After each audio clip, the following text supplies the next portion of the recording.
Selamat siang, kembali lagi bersama saya, Elifel Hamel, Dan saya Patrickson. di program Jurnalis Sipil. Pada segmen kali ini kita akan membahas mengenai bangkitnya oposisi terhadap rezim Presiden Putin di Rusia yang dipimpin oleh Alexei Navalny.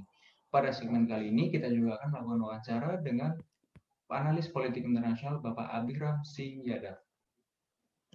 Awal Januari 2021, pengkritik dan pemimpin oposisi dari Presiden Putin, Alexei Navalny, divonis hukuman penjara oleh pemerintah Rusia. Navalny dibawa oleh aparat sesaat dia mendarat di Rusia setelah menerima perawatan di Berlin saat dia diracun yang menurut dia dilakukan oleh agen keamanan Rusia. Nama Alexei Navalny telah menarik perhatian khususnya sejak tahun 2017, di mana dia menggunakan platform video YouTube untuk mengekspos kekayaan dari salah satu sekutu Vladimir Putin, Dmitry Medvedev. Perlawanan yang dilakukan lewat jurnalisme merupakan salah satu model baru perlawanan yang dilakukan Alexei Navalny dalam usahanya untuk menguak sistem pemerintahan yang menurutnya berdasarkan sistem korupsi. Alexei dan timnya telah beberapa kali menguak kartu kotor rezim Putin melalui video channel YouTube-nya dan juga orasi kampanye. Sebagai akibat dari tindakan ini, bangkitlah kekuatan oposisi yang semakin populer. Tidak hanya itu, juga mengundang timbulnya pro dan kontra dalam masyarakat Rusia dan juga dalam politik dalam negeri serta internasional. Alexei Anatolyevich Navalny adalah seorang pengacara, aktivis politik dan keuangan, dan juga politisi Rusia. Sejak 2009, ia menjadi terkenal di Rusia dan di media Rusia maupun internasional sebagai seorang kritikus korupsi dan presiden Rusia, yaitu Vladimir Putin. Dengan menggambarkan dirinya sebagai nasionalis demokrat, Navalny juga menjadi anggota koordinasi Dewan Oposisi Rusia dan pemimpin Partai Politik Kemajuan yang sebelumnya disebut Aliansi Rakyat. Navalny telah ditangkap berkali-kali oleh pemerintah Rusia dan yang paling serius ialah pada tahun 2012 ketika pemerintah federal menuduh dia dari 3 kasus penggelapan dan penipuan. Namun semuanya pun ditolak. Navalny menonjol melalui blognya di situs Live Journal dan juga YouTube channel yang menjadi metode utamanya untuk berkomunikasi dengan publik. Dia telah menggunakan blog untuk menyerang Putin dan sekutu-sekutunya untuk mengatur demonstrasi politik dan mengunggah dokumen yang menunjukkan Putin dan sekutu-sekutunya untuk terlibat dalam perilaku buruk. Puluhan ribu orang di Rusia turun ke jalan pada hari Sabtu 24 Januari 2021 waktu setempat untuk menentang Presiden Rusia Vladimir Putin. Mereka menuntut Putin agar membebaskan aktivis sekaligus politikus oposisi Alexei Navalny. Bersama kita sudah ada seorang narasumber yang sekaligus adalah seorang ahli politik internasional. Halo, selamat pagi Pak Abhiram Singh Yadav. Selamat pagi. Ya Pak, apa kabar Pak? Baik.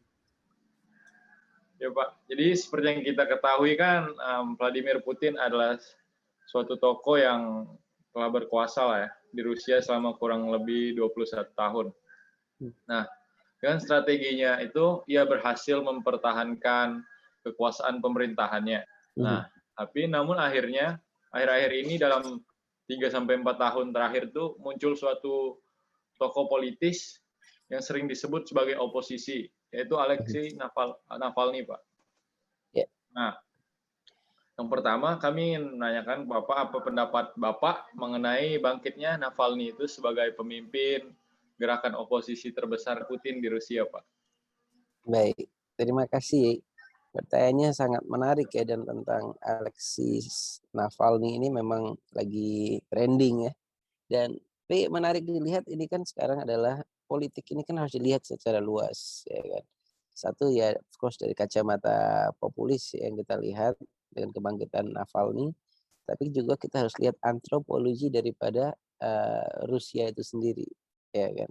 Rusia ini kan memiliki sejarah yang panjang, ada kelompok nasionalis, ada orang dengan latar belakang komunis yang kuat.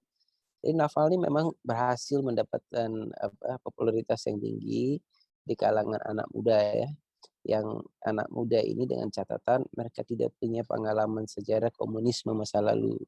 Ya kan, mereka bukan lahir di era Soviet. Nah, jadi pola perpikiran mereka itu berbeda dengan masyarakat lainnya di Rusia yang merupakan kelompok nasionalis atau memiliki perasaan atau pemikiran nasionalis dan memiliki sejarah komunisme, ya kan. Oh iya Pak, menarik juga sih ada bawa bilang kalau kayak Navalny itu diinin sama kaum milenial ya Pak. Ya, Nah, kaum milenial. iya Pak. Jadi bagaimana Pak berkaitan dengan hal itu, bagaimana cara Navalny untuk mendapatkan dukungan terhadap gerakan oposisinya Pak? Tidak akan mudah karena politik itu adalah sebuah jaring ya, jejaring yang sangat luas ya kan.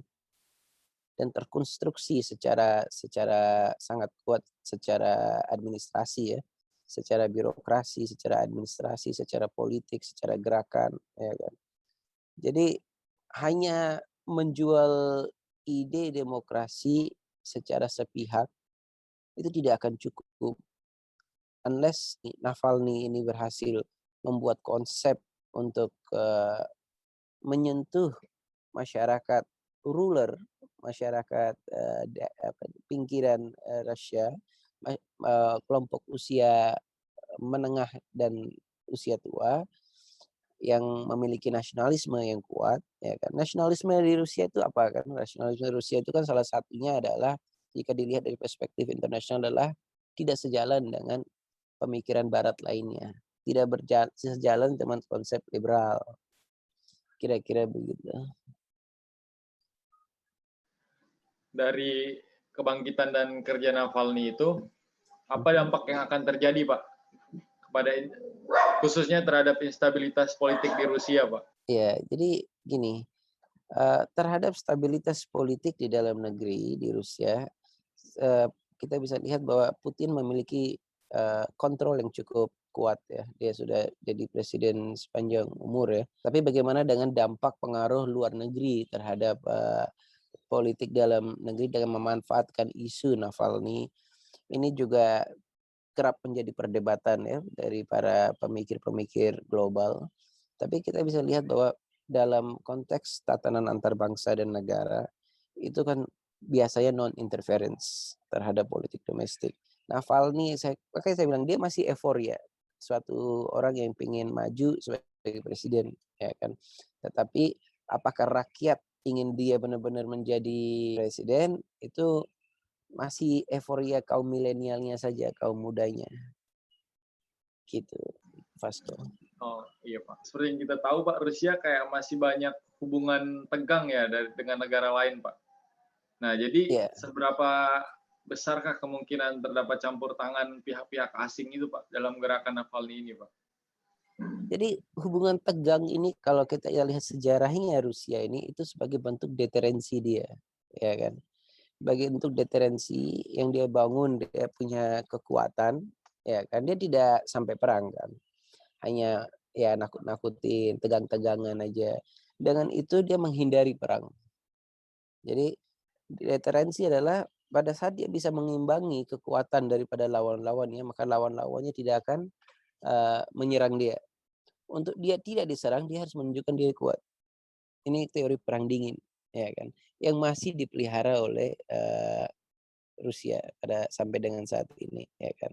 Kembali lagi ke Navalny ini kan berarti dia masih euforia, ya kan? Hanya a YouTube man, ya kan? Walaupun ide gagasannya bagus, tapi bertentangan dengan kearifan lokal, yaitu antropologi asli daripada masyarakat Rusia dengan latar belakang Soviet yang sangat kuat. Gitu, Vasco. Oh iya Pak, jadi mungkin sampai sini dulu wawancara kita. Wawancara kita bersama seorang ahli politik internasional, Abiram Yadav. Saya Vasco, saya kembalikan lagi ke studio. Terima kasih. Terima kasih. Ya, demikian wawancara singkat kita bersama analis politik internasional Bapak Abiram Yadav terkait Alexei Navalny yang saat ini menjadi tahanan di Rusia. Masih belum diketahui perkembangan selanjutnya dari gerakan oposisi Alexei Navalny ini, dan kami akan terus memberikan informasi lebih lanjut mengenai topik ini. Sekian dari segmen kami. Saya Elifal Hamel. Dan saya Patrickson. Selamat siang.